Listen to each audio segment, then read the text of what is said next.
Oi, gente. E aí, vocês estão bem? Espero que sim. Prontos para o capítulo 11, Visões Imperiais?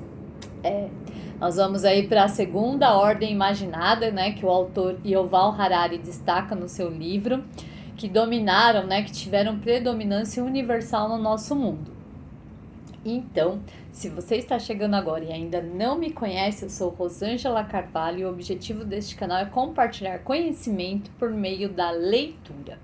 A nossa leitura atual é essa aqui, ó, Sapiens, uma breve história da humanidade, que tem aí nos surpreendido a cada semana, nos surpreendido, não sei, né?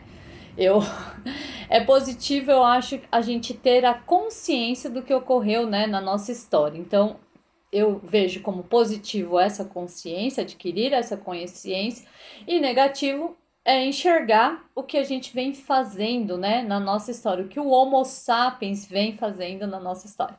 E nesse capítulo não será diferente. Então, as visões imperiais vão falar sobre os impérios e o que os impérios faziam.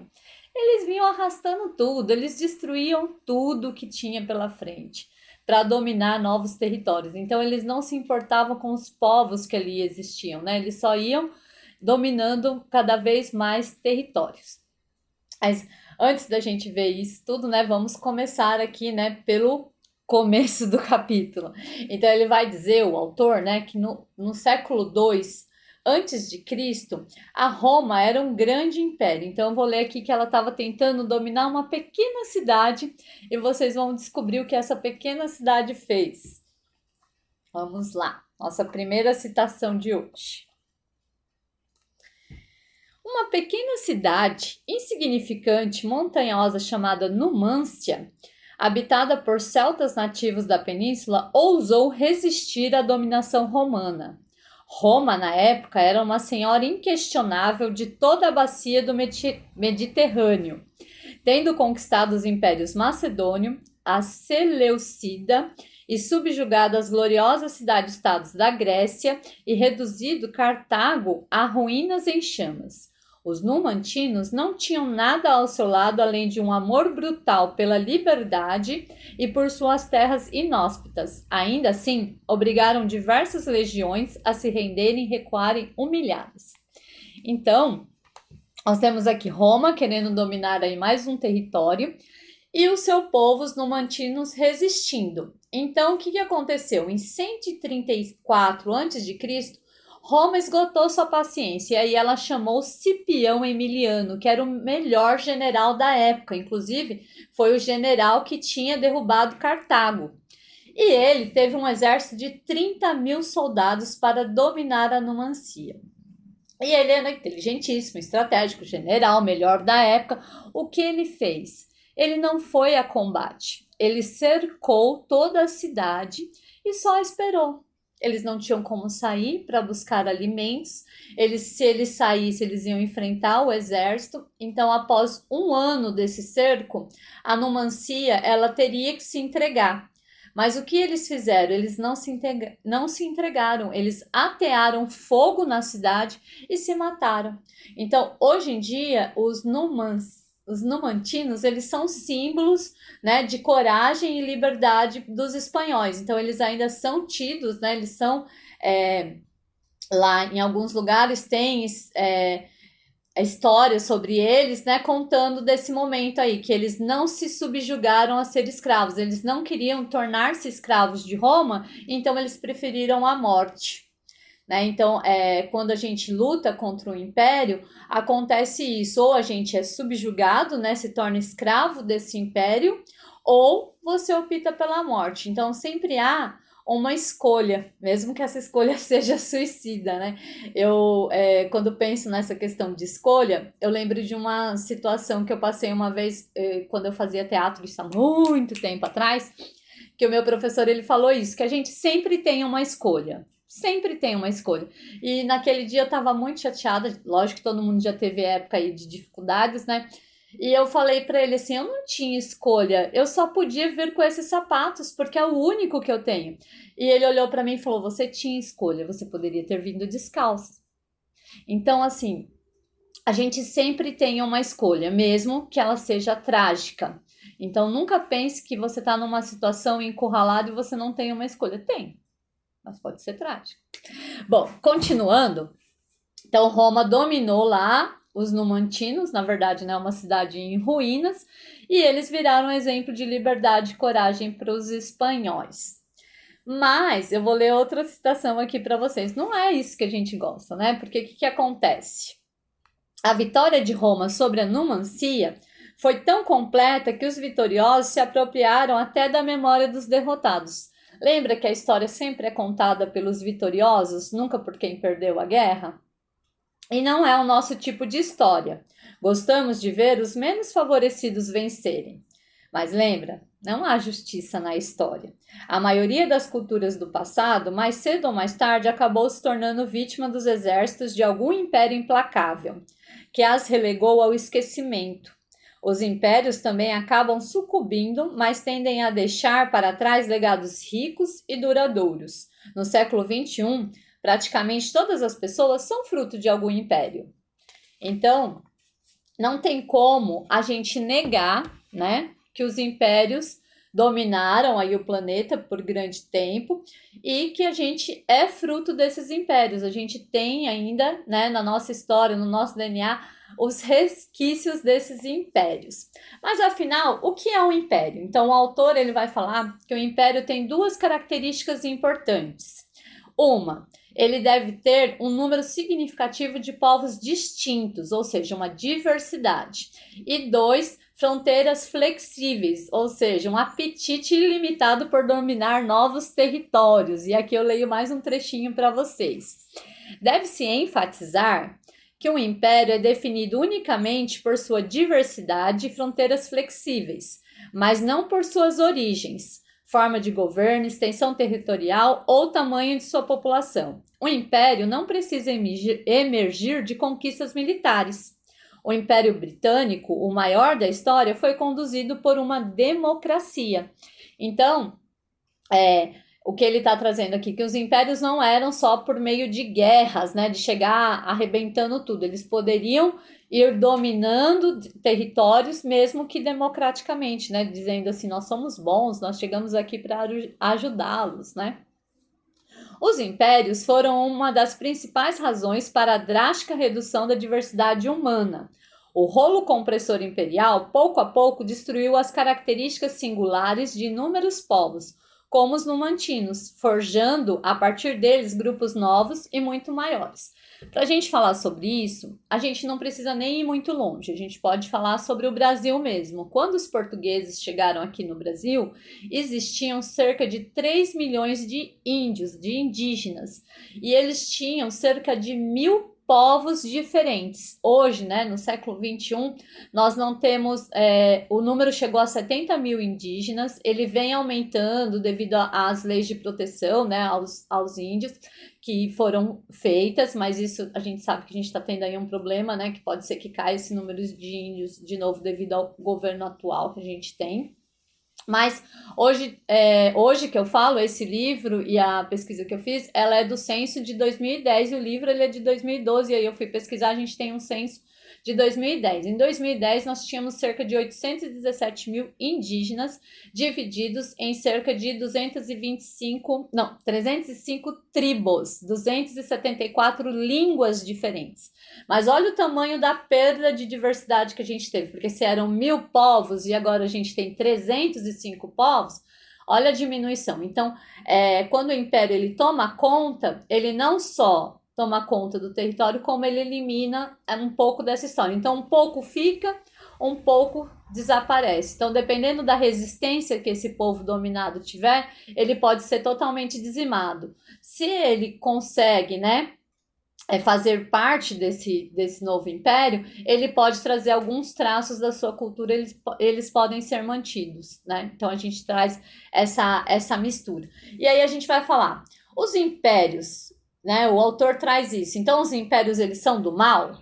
Eles são totalmente do mal? E ele traz duas definições que trazem atualmente, né? Os estudiosos atuais trazem sobre império. E aí eu vou ler para vocês. Hoje eu trouxe bastante citação, porque eu achei que o autor, ele é maravilhoso, né, gente? Eu não sei se vocês têm gostado, mas eu tenho gostado bastante. E quanto aos impérios, ele trouxe umas coisas assim que eu acho muito melhor eu ler nas palavras dele do que eu tentar traduzir para vocês. Eu acho que não ficaria tão rico. Então, eu vou ler. Nos dias de hoje, imperialista só fica atrás de fascista no léxico dos palavrões políticos. A crítica contemporânea aos impérios normalmente assume duas formas. Os impérios não funcionam. A primeira forma, os impérios não funcionam. No fim das contas, não é possível governar de maneira eficaz um grande número de povos conquistados. Segunda forma, mesmo que seja possível, não deve ser desse jeito, porque os impérios são máquinas do mal, destruidoras e exploradoras. Todo povo tem direito à soberania e nunca deveria ser submetido ao jugo do outro. De uma perspectiva histórica, o primeiro enunciado não faz o mínimo sentido, porque a gente sabe que já houve grandes impérios na história. E o segundo é extremamente problemático, né? A verdade é que o império foi a forma mais comum de organização política no mundo nos últimos 2.500 anos. A maioria dos humanos, durante esses 2 milênios e meio, viveu em impérios. Então a gente não tem muito como dizer que ele não dá certo, porque a gente viveu, né, esse período todo sob os impérios. E falando do fascismo e do imperialismo, eu vou deixar 2 vídeos da Rita Von Hunt na descrição desse vídeo, para vocês que quiserem aprofundar um pouco mais o conhecimento tanto sobre fascismo quanto imperialismo. Lembrando que a gente, quando assiste um vídeo ou quando indica um vídeo, sempre tem que ter os ouvidos abertos, sem pré-julgamentos, sem pré-conceitos, né? Porque ela é uma militante de esquerda, ela defende o que ela acredita, mas ela traz fatos históricos, ela traz escritos, então é importante a gente ter esse conhecimento, ter esse olhar do que ela está trazendo que nos ilumina. Tá certo? Mesmo que você não concorde 100% com o que ela está dizendo, você tem que entender que ela traz muitas informações, pelo menos na minha opinião, tá, gente? Porque eu descobri ela recentemente, que nos iluminam dentro dos conhecimentos que a gente não tinha, dentro das visões que a gente não tinha, não imaginava sobre isso. Né? Então, vou ler aqui mais um trechinho para vocês, ainda falando sobre essa questão dos impérios. Então, os impérios, eles são totalmente do mal? Né? Não são. A gente vai ter aí uma herança, né, cultural, humana, devido aos impérios. Então, vou ler mais um trechinho aqui. Isso não significa, entretanto, que os impérios não deixam nada de valor em seu rastro. Pintar todos os impérios de preto e condenar todos os legados imperiais é rejeitar a maior parte da cultura humana. As elites imperiais usaram os lucros da conquista para financiar não só exércitos e fortificações, como também filosofia, arte, justiça e caridade. Uma proporção significativa das grandes realizações culturais da humanidade deve sua existência à exploração das populações conquistadas. Então, é aquilo que a gente sempre fala, né? Nem tudo é completamente ruim e nem tudo é completamente bom. Então, os impérios, eles tinham coisas boas e tinham coisas ruins. E na visão dos imperadores, dos conquistadores, eles estavam invadindo os territórios sempre pensando em fazer o bem, né? Eles falavam, não, nós estamos chegando aqui, é para o seu próprio bem, a gente veio cuidar de vocês. Essa era a visão deles, e eles achavam que eles deviam conquistar e que eles mandavam no mundo inteiro e que a cultura que eles traziam era a melhor, era a verdadeira, era o que ia fazer diferença na vida daquele território a ser conquistado. Então, vou ler mais um trecho aqui para vocês. A presunção de governar o mundo inteiro para o bem de todos os seus habitantes era impressionante. A evolução fez o Homo sapiens, assim como outros mamíferos sociais, uma criatura xenofóbica. Bom, vocês sabem o que é xenofobia, né? Xenofobia é a aversão ao estrangeiro ou ao estranho. Então, eu vivo aqui na minha comunidade e aí a comunidade do meu lado eu tenho uma aversão a ela. Então, eu quero impor a minha verdade para ela. Isso é xenofobia. Então, os impérios, eles faziam isso, eles não respeitavam já as culturas existentes, eles chegavam impondo a sua cultura, as suas crenças. E aí, continuando.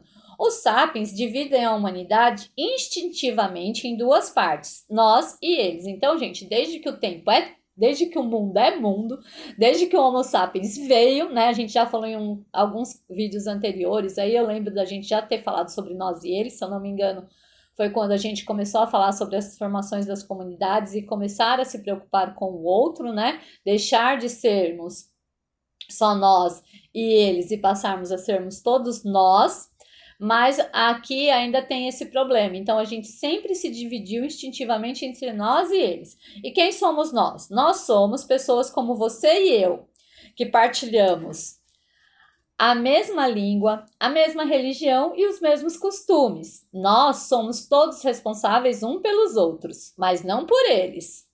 Nós somos sempre distintos deles. Não devemos nada a eles. Nós não queremos ver nenhum deles em nosso território e não nos importamos nem um pouco com o que acontece no território deles.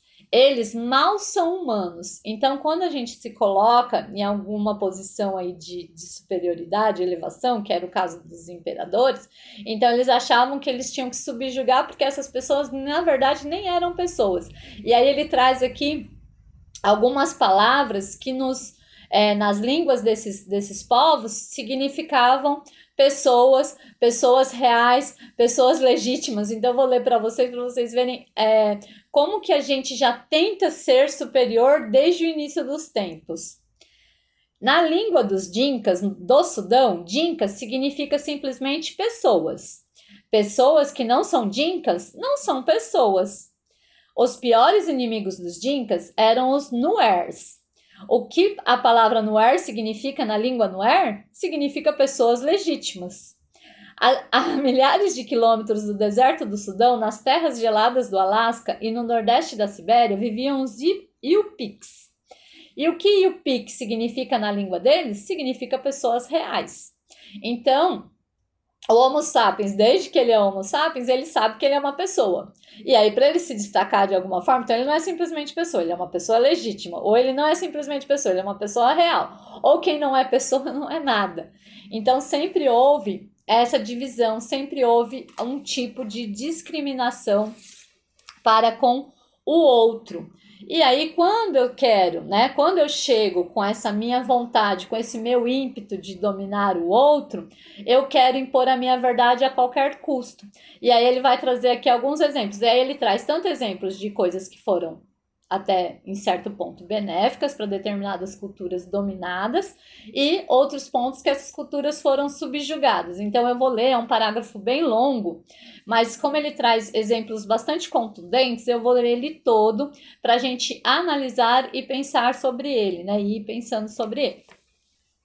Os benefícios, às vezes, eram notáveis. Aplicação de leis, planejamento urbano, padronização de pesos e medidas. Então, quando eu chego com um governo novo, eu posso trazer esses benefícios.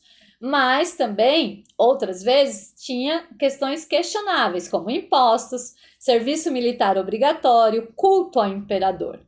Então, mas a maior parte das elites imperiais acreditava firmemente que estava trabalhando para o bem-estar geral dos habitantes do império. Então, eles sempre achavam que, independente do que eles fizessem, eles estavam fazendo o bem. A classe dominante chinesa tratava os vizinhos de seu país e seus súditos estrangeiros como bárbaros, miseráveis, a quem o império deveria levar benefícios da cultura. O mandato do céu foi concedido ao imperador não para explorar o mundo, mas para educar a humanidade. Lá na China, eles acreditavam que os imperadores, eles recebiam o mandato do céu para serem imperadores. Então, eles vinham com esse objetivo de educar a humanidade.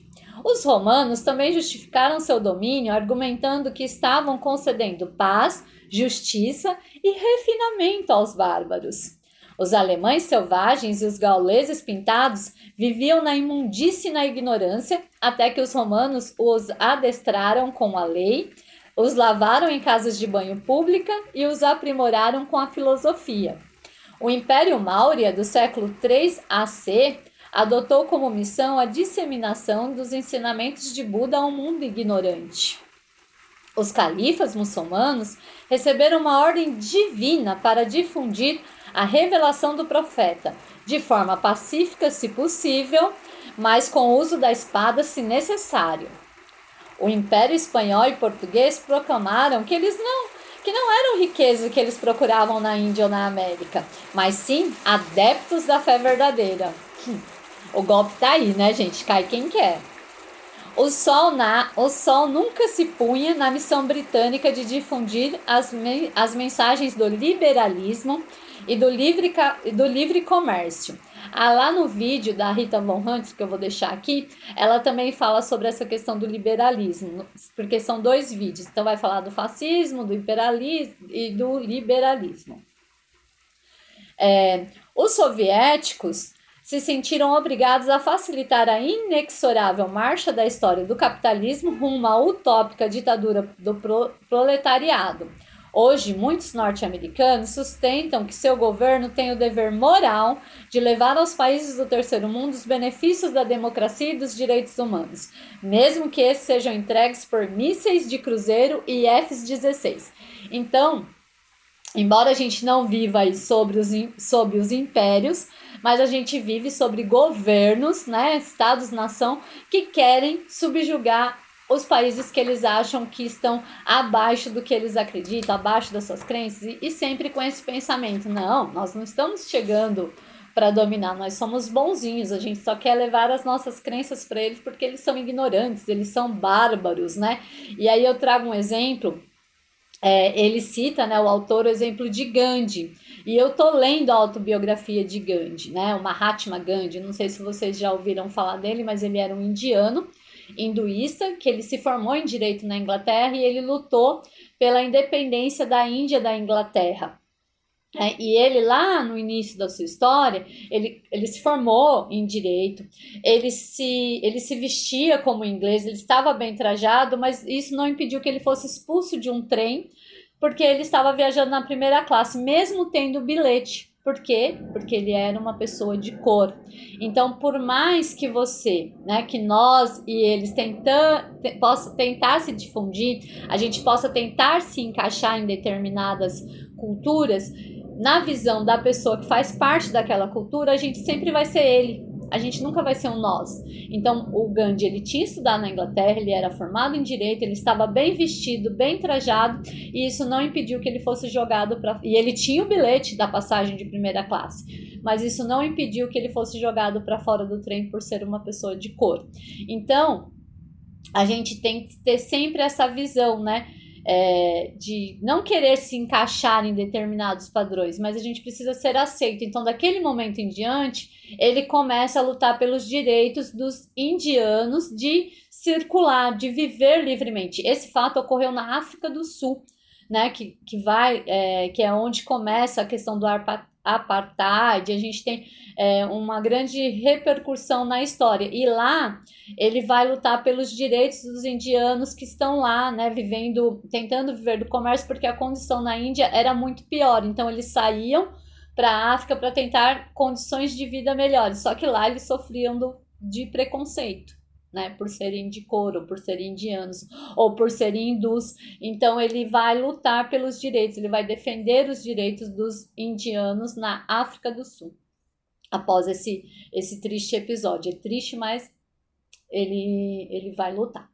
Isso é um parênteses, tá, gente? Isso é o que eu tô vendo lá no outro livro, na autobiografia de Gandhi. Aqui o autor, ele só traz esse relato, quando nós tentamos ser eles, né? Então, por mais que a gente se vista como eles, aprenda o que eles aprenderam, a gente vai ser sempre visto como bárbaros. E aí o autor fala, então a gente tem mocinhos e bandidos, né, na história, e aí a gente sempre dividir isso de forma dicotômica é muito complicado, né, porque tem os benefícios e tem os malefícios. Aí eu vou ler mais um trechinho aqui para vocês. É tentador dividir a história entre mocinhos e bandidos, colocando todos os impérios ao lado dos bandidos, Afinal, quase todos esses impérios foram edificados sobre o sangue e mantiveram seu poder por meio de opressão e guerra. Mas grande parte das culturas de hoje se baseia em legados imperiais. Então, se os impérios, por definição, são ruins, o que vamos dizer sobre nós? Então, a gente não tem, né, como falar que são todos bandidos, então nós também somos bandidos, porque nós viemos dos impérios. E aí ele vai falar sobre o novo império global. A gente, se vocês quiserem relembrar um pouco sobre essa questão da preocupação global, a gente tem lá no livro da abundância, né, foi a leitura anterior a essa. Então vocês, quem ainda não teve acesso, né, à playlist da abundância, pode acessar lá e entender um pouco mais sobre essa questão do mundo globalizado. Eu vou ler um trecho aqui para vocês. Uma sociedade multiétnica global está se formando para além dos estados individuais. Empreendedores, engenheiros, banqueiros e acadêmicos do mundo todo falam a mesma linguagem e compartilham visões e interesses semelhantes. É pouco provável que a humanidade consiga tratar desses desafios sem uma cooperação global. Ainda não se sabe como tal cooperação pode ser obtida. Talvez a cooperação global só possa ser obtida por meio de embates violentos e pela imposição de um novo império conquistador. Talvez os humanos possam encontrar uma maneira mais pacífica de se unir. Então, a gente já sabe que essa globalização, que essa cooperação global, ela é urgente, ela é eminente, porque os países, embora hoje nós tenhamos 200 países, né, estados, nações, um pouco mais disso, eles dependem entre si, eles não são totalmente independentes. Então a gente precisa dessa cooperação global e mundial. Então fica aí para vocês pensarem quais são os impérios de hoje em dia, né? O que a gente tem? Porque hoje não tem mais imperadores, mas nós temos ainda impérios capitalistas, né? Vou deixar aí para vocês pensarem aí como exemplos, e aí na semana que vem, antes da gente falar sobre a lei da religião, a gente retoma um pouquinho sobre essa questão dos impérios, falando dos impérios capitalistas. Vou deixar aí para vocês pensarem, e podem pôr no comentário, podem mandar mensagem que eu vou ficar atenta, tá bom? Um beijo e até a semana que vem.